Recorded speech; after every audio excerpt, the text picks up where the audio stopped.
Hello viewers.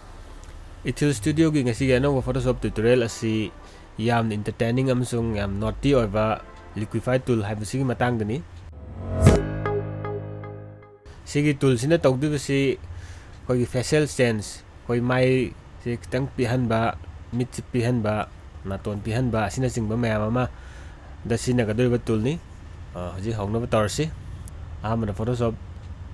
hangasi aduga file ama import torsi double click tawre hangwada change aduga photo ama khallasi sigi photo se ekta khallage si laire control 0 name full screen da yengasi hamda koina kawradabsi duplicate ama lawbani control J keyboard shortcut yengasi control J natraga su layer du khallaga drag tor click toraga drag toraga makhai si thadoga su control copy lawi si laire ngasi gi tool si liquify tool haibani magi yawam je krai di yawge ja pe yengasi mani yawdu se filter da change aduga liquify my keyboard shortcut si shift ne control ne x ne da click torsi liquify gi page da change the my tools mayam laire sida eye laire nose laire mouth laire face shape laire sina singsi ma loimak yarani ne ko hai tawgadagi ha matamda hujik eye size ha bi yengsi sigisina left side ni mit pixel le man tawga right side su pixel bi aduni pixel le man tawna nose tong la si nose height nose height si sangan ba tension ba da laire nose wide nose pihandura chawandura seni jing si laire adi mouth laire smile si kitang handura natraga yam smile to hansira sina jing si laire happy moment ohensi lips si chahon ba pihan ba laire tang chahon si jikan chiman chawa mi pamna banina adagi lower lips makha jemu si tang chaw tholasi aduga mouth wide je chiman jam chaw su koi mai pixel ka drom ni na chiman tang pixel asi the height su yengasi laire si jang thamasi forehead si mung yengasi si laibak si telhan ba sanghan bani adu chin laire chin height ne khajai si mai tang sang chin ji tang sangdon ba telan ba jaw line laire jaw line si tang pixelan ba khopa si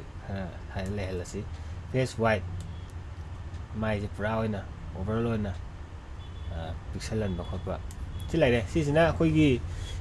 gi matang da sembani ado khoi manually khar su tawsi aina sinaribasi Photoshop CC 2019 ni 2019 da upgrade torpani hanadi simani yaudi hanadi tool mari katani hamagi sida changasi khudyak pasida aduga brush size se tang chakhalalasi aduga tang zoom tawsi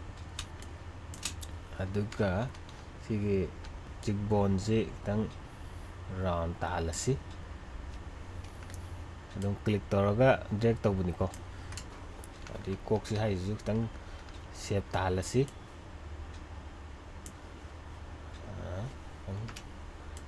click toraga dum drag tawro aduga khadang si kitang tumhan si yare laire naton gi sisu kitang same si dum toraga yengsi the manually semani shape se kitang phajale laire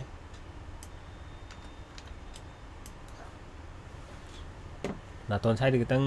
pihan si pihan ba sina sigi pakar tool ida changaga click tawma tamda reduce tawduni reduce tawre si laire dagi mid som nakang gi tang law mali tang ting tuk si reduce tawre yengsi si laire hoji kai semba yari sinje tang semsi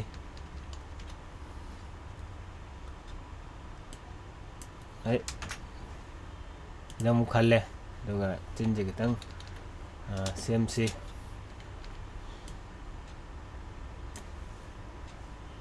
ꯆꯤꯝꯕꯥꯟꯁꯤꯁꯨ khitang semsi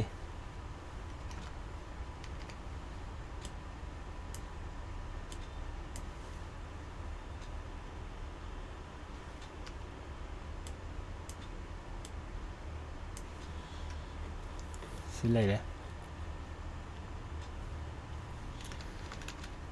sida almost yare hana leramiduga changes se adum yabra ni khalle ada tutorial ni na ai yam detail changaroge koi basic kanodi tawdu ma dudi sida lomak tawdu ni sida matam khare han thadaraga khona pamba mong sembiro ado okay torsi okay dong matam na photoshop dong hale hoji after before amtang yengsi sisina sem matung ni sina hana sem dingai lermaduni ana face si chapsale mid na ton cheekbone ke kalomak seme adigi si uring ga chung su lakthok si uring lakthok pai sina ngasi ge oina di spot healing tool da hekta lakthoge ngasi lakthok gi kano si tool sem yami ngasi gi di spot healing tool sina khwai digi thu bai tare ai ge oina sigi jo dedicated tutorial ai kona semake sigi di torsi sigi tawdu sina tool ji khalaga dum click tawbuni just click ni al kai kam tanam do su yare mana samne macha macha lai ju lokto si hide click tawre shift namaga amu next point na click tawma tamda straight line ma form tor ka du si ado straight line toraga lokto e mana mouse na ye su yai ko ada aina straight line tor lokto puna ingonda khara nungai jaba duna ni leire si jo lokto si straight line da ye leire straight line da toraga lokto e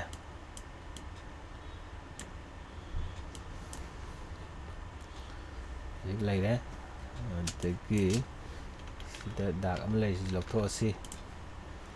leire hai am lei lokto si sai dak khara leiri sambru gumba leibudi adum thambiyu ko nata tadi photo semine ne semaga pi matamda aina te nam haladi adusu yadabnina kogi maya sidi mai texture khara legadumni aduna yamna mak uring amani yam distract tawba khara lakthokpa natana yam nalhanbasu koi realistic oide aduna sigi changdi halasi hojik after before amtang yengsi sisina hale maduni sisina hojik nem semaga matung da laiba koi image tuni mayam nagi tutorial asi enjoy tawbirangune en khanjai kari guma enjoy tawbirabadi support tawboina like comment amsung subscribe tawbu kawbiganu thank you